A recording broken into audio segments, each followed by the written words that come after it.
Antonio Díaz Manzano.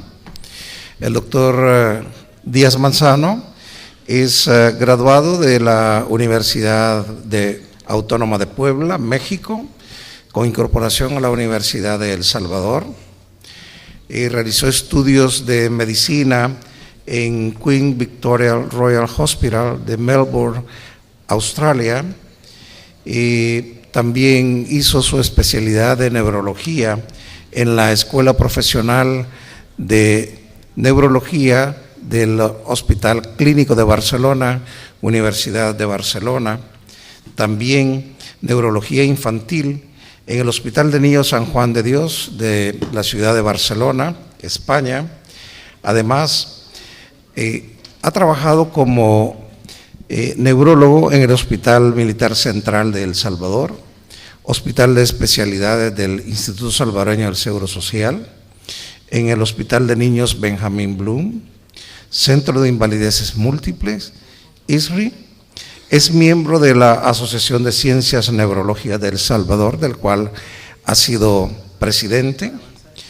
Además es miembro de la American Academy of Neurology, American Headache Society, de la Asociación Alzheimer El Salvador, del cual también es fundador, así como también de la Asociación Parkinson de El Salvador y miembro de la Asociación Latinoamericana de Cefaleas. Este día nos hablará sobre los usos terapéuticos de la toxina botulínica en migraña. Con ustedes el doctor Díaz Manzano. Bienvenido. Buenas tardes.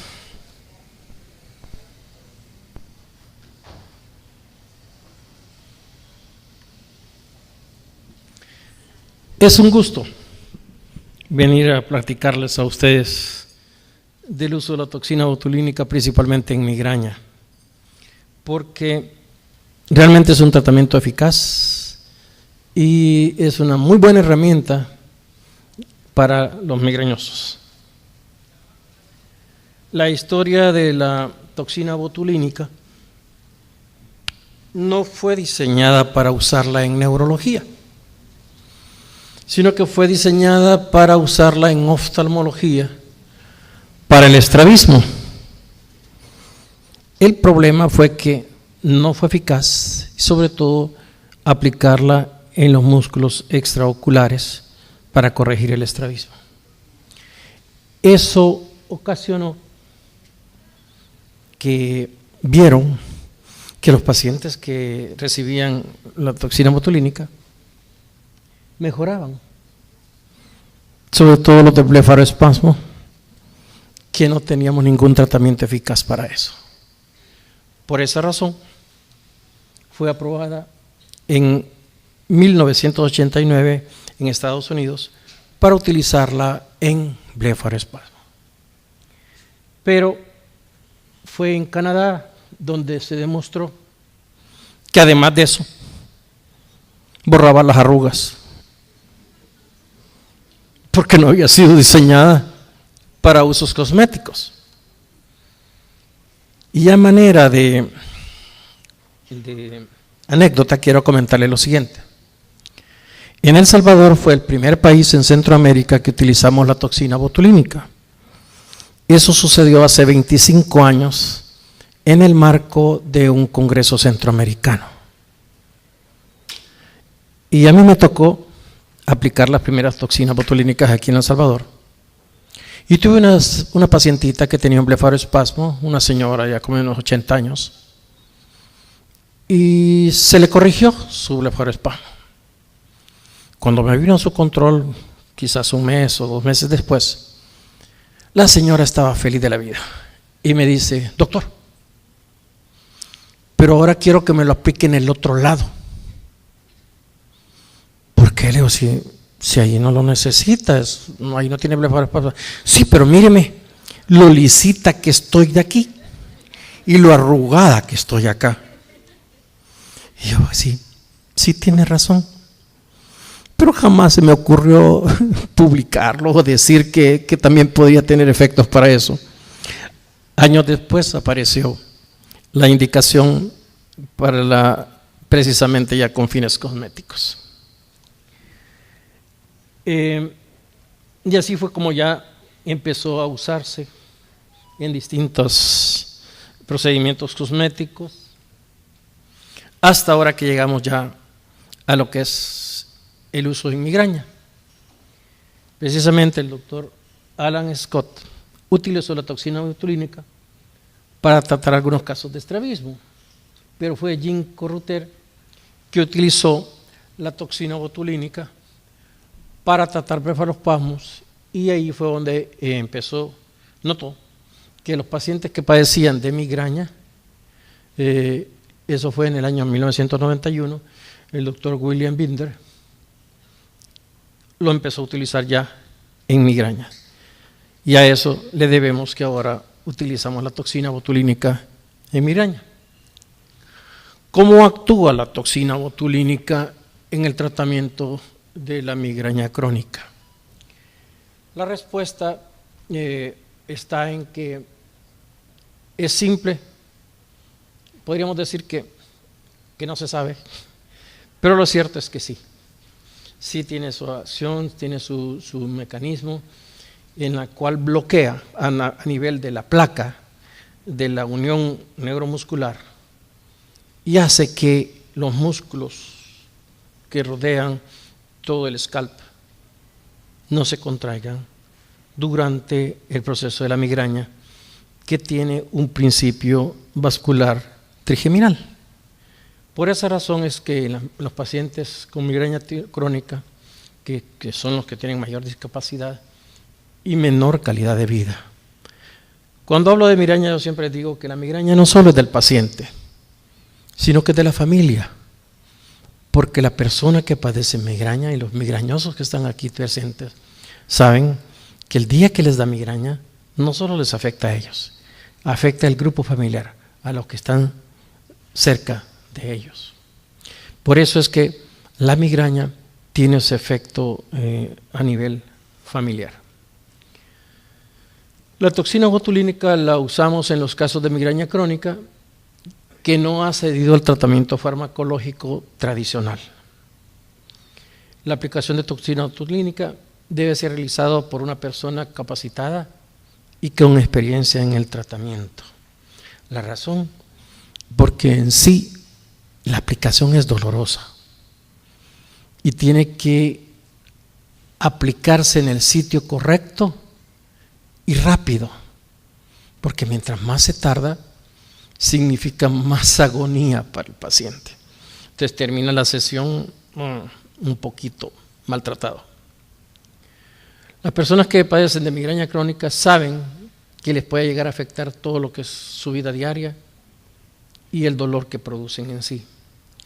Buscan soluciones de todo tipo, van hasta con los brujos, se aplican de todo, papas, ungüentos, alcohol, en fin, de todo. Ustedes lo habrán visto ya en su consulta, que le llegan contando todo lo que han hecho para supuestamente librarse de la migraña. 2 estudios en fase 3 de investigación de la terapia de profilaxis de migraña reclutaron un total de 1.384 pacientes con migraña crónica y que se les fue dado un tratamiento y que recibieron tratamientos cada 12 semanas durante 56 semanas. Estas inyecciones cubrían 7 áreas específicas de la cabeza y el cuello, con una dosis total de 175 a 195 unidades. Nosotros estandarizamos el tratamiento con 200 unidades, porque el frasco de las toxinas botulínicas con las que contamos en el país traen 100 unidades. Y por el costo no podemos darnos el lujo de desperdiciar ni siquiera una unidad. Así que lo que hacemos es aplicar las 200 unidades. Bien, entonces en lo que es la migraña con la toxina botulínica, normalmente podemos decir que les dura un promedio de 6 meses, pero anda alrededor de los 8 a 10 meses el tratamiento.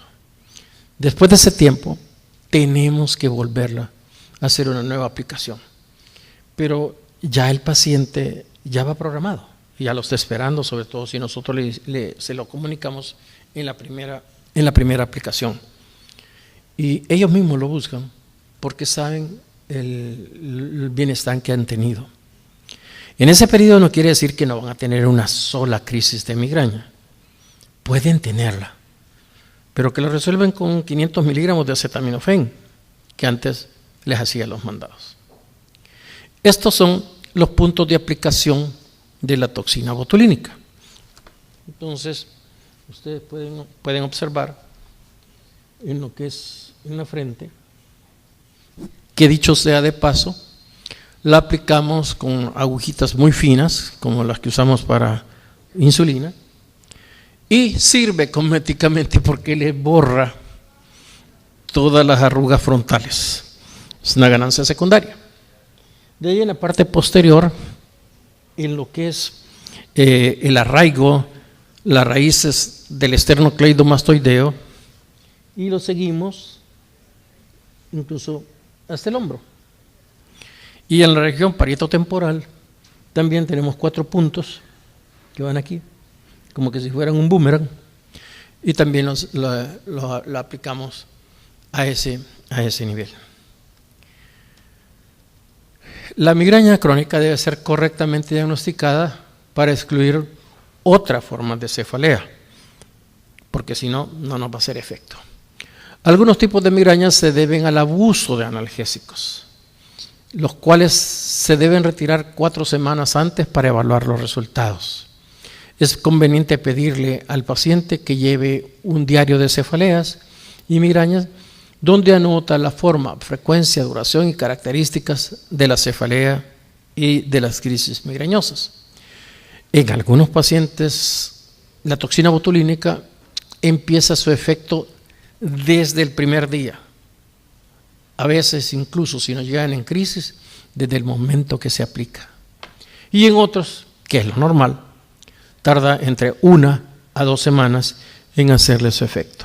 Eso es lo más frecuente.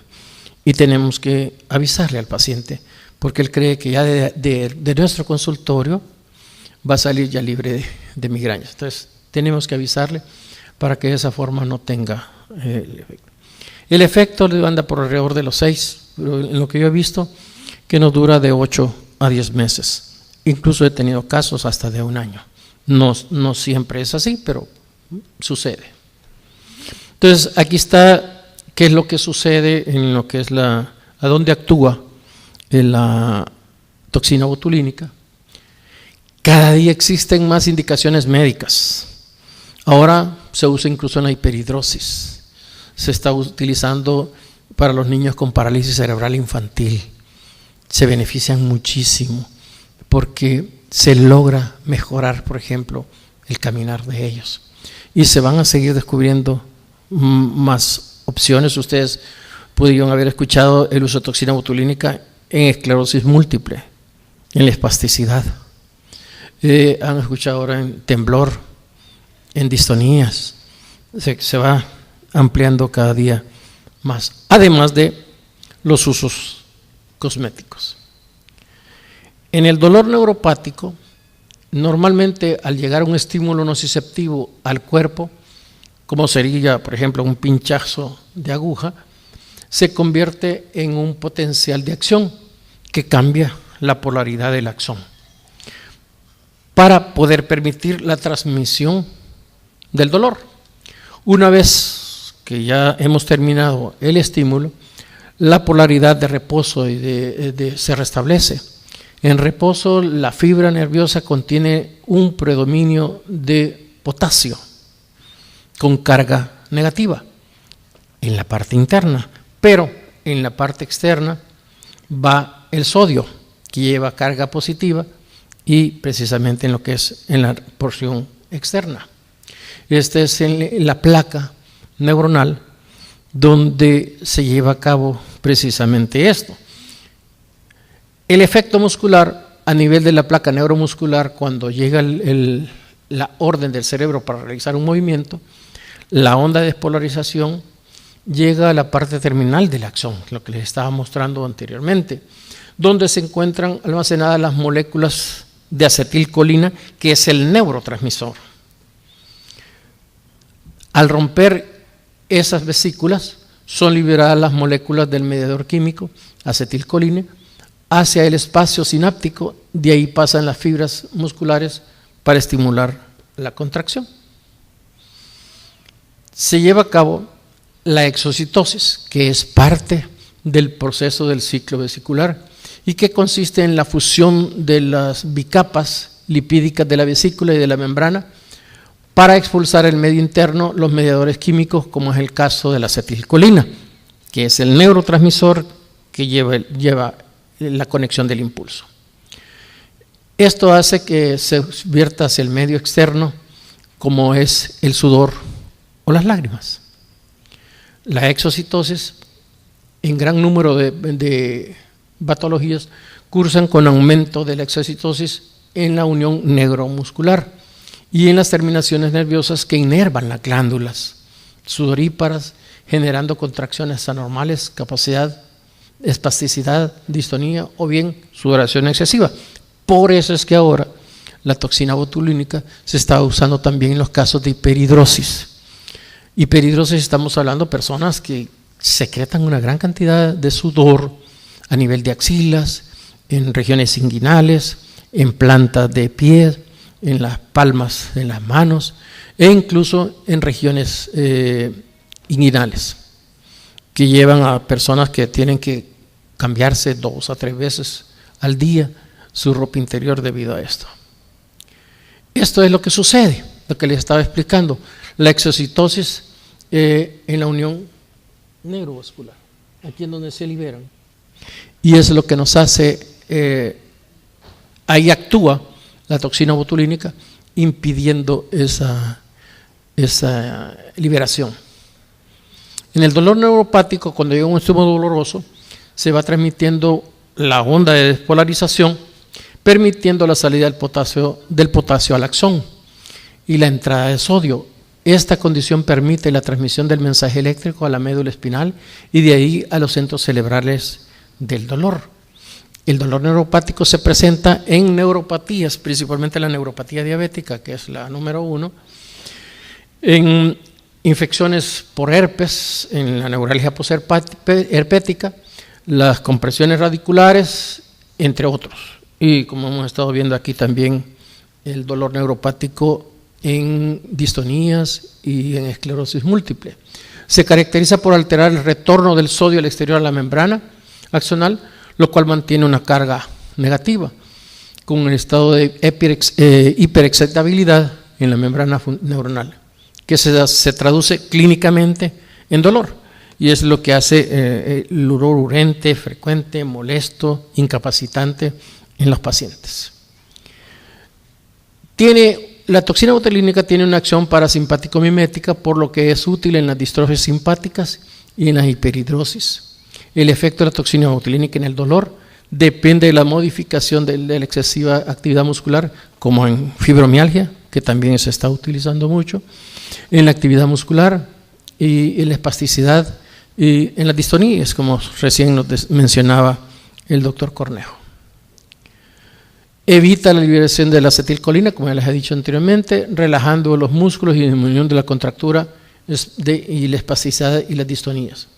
Estabiliza los canales iónicos, permitiendo la salida de potasio de la acción y el ingreso de potasio en casos de dolor neuropático.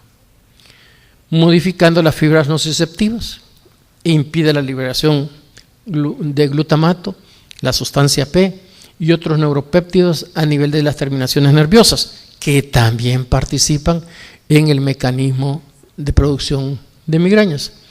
También actúa desensibilizando las fibras periféricas al disminuir la actividad de las neuronas de las astas dorsales de la médula espinal. Como ustedes ven, lo que les decía anteriormente, no es casualidad que se esté usando la toxina botulínica en todas estas patologías.